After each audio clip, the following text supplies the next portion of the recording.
Yep, so that happened the other day.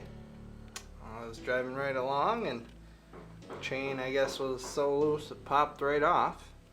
So I was gonna fix that, but this is like the third time I've replaced this chain. Well, I haven't replaced, I adjusted it probably about 3 times now, and it's still loose. And I've heard the stock chains suck, so instead of just adjusting it again, time and time again, because it's the third time now, I've only had it for a year, we're just going to replace it. So I got a new chain. This guy, gold plated and everything. So that's what we're going to replace it with today. And I've heard good things about this chain. It is actually from Renthal chains. Yeah, it's heavy duty use. I saw a bunch of reviews, people using it on the Groms. They said, you know, works real good. Haven't had to adjust it for a while, so that's what we're gonna do today. We're gonna replace it with that one, and hopefully we don't have this issue anymore. So, the first thing you gotta do is you gotta get this guy off. So you're gonna make getting to this chain a lot easier. I'm pretty sure it's only this bolt, and there's one more right down there, and then there's 2 more on the other side, and this whole thing should come off, so I'm gonna do that right now. Alrighty, so I removed all those bolts. The other one on the other side kind of sucks because it's near my exhaust, so that one took me a little bit longer, nothing crazy though. So all those are off. Take that guy out of the way, and now we can see the chain fell right off. So the next step we gotta do is find the master link and take that off so we can get this bad boy out of here. So just give me a minute to find that, and then we'll do the next step. Alrighty, so I found the master link. Just right there, covered in pink. Usually there's a tool you use to remove these. I'm not going to use that tool because I don't have that tool. Usually a flathead screwdriver and a hammer will do the trick. You can see, I can get it close enough to focus. Oh, come on.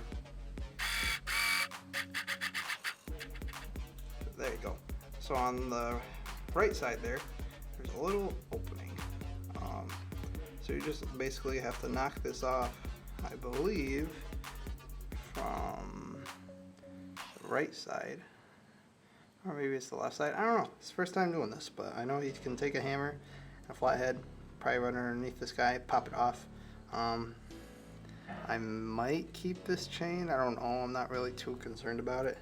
So if worst comes to worst, I might break the link, but we're going to take that off next, and then we can put the new chain on. Alright, so I separated the master link. It's literally just this guy, and he hooks in, and then we put the cover over. So, let's make sure we're focused here. There we go. So, yeah, so I popped them off. So literally, yeet. Go ahead and pop them off. Feed the chain through here. I just gotta basically just had to do it with one hand, but basically I just gotta feed the chain through here and pull it out, and then we can put the new one on. So I'm gonna do that right now. Alrighty, so this is the new chain. I'm trying not to get my camera dirty here, but it comes with the new master link. So you literally just feed this through the front sprocket. I'm gonna do this in a second, but just want to show you. You'll take it and you'll feed it through the front sprocket all the way around. It'll come down under here, attach the master link, and then once that's on, you might need to take out a few links. So I'm gonna put it together first, see how the length of the chain is. If I have to take out a link or two, I got a chain breaker tool, so I can take out a couple links. So let me feed this through real quick, and then we'll do the next step. Alright, so update. Had to basically, I don't have a motorcycle stand, so I made a makeshift stand out of 2 jack stands and a floor jack. So now the back wheel spins freely and the front one, the front little sprocket. So I basically have the chain fed through now.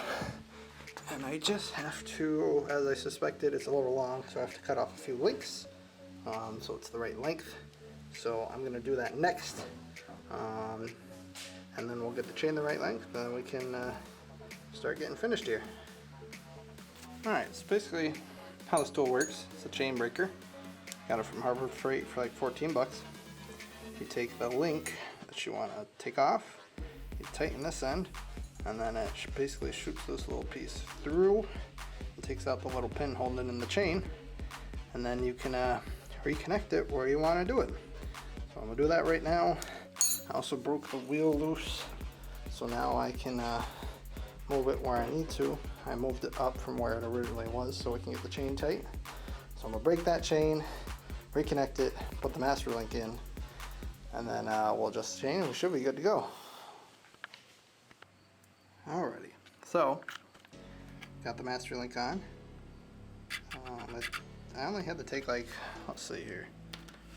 I only had to take like 1, 2, 3, 4, 5, like 6 in, yeah, like 6 chains, 6 links.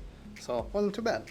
So now you can see it's got slack to it, of course, but now I gotta adjust this. And the way you do that is by these little guys. Now they have little tally marks on here that you can line them up with. Some people say they're accurate, some say they're not. So I try to use these, but after I'm done, I take a measuring tape and measure the length of what's left here. If I know these match up and they're the same length with my measuring tape, I know I did it. Even if these say they match up, it's always good to double check. So I am going to do that now, and then we should be all done, except for putting on the trim piece, and then we'll test it out, see how it works. Alrighty, so finally got this chain installed. Looks a lot better and kind of matches the forks on the front. So now it's gold. Just took it on a test drive. It all looks good now. So now I just got to put the splash shield back on, but other than that, it's all set. Adjusted it and everything, so now it's all tight. Won't be falling off anymore. So we'll see how long that one lasts. Like I said, from the reviews I read, it's supposed to last a long time. I saw one review, guy said he had it for a year and he's yet to adjust it from when he first put it on, so fingers crossed. Nothing, it lasts a while. I got it for about like 30 or 40 bucks off of Amazon, so not a bad chain, and it looks like it's very good quality. So yeah, so that's going to be the end of this video. I got to change my girlfriend's oil now, so stay tuned, see what else I do with this. I'm going to start probably making some mini videos soon. I'll go over what I've done to it, what I want to do to it, and you know, stuff like that. But yeah, I'll see you in the next video.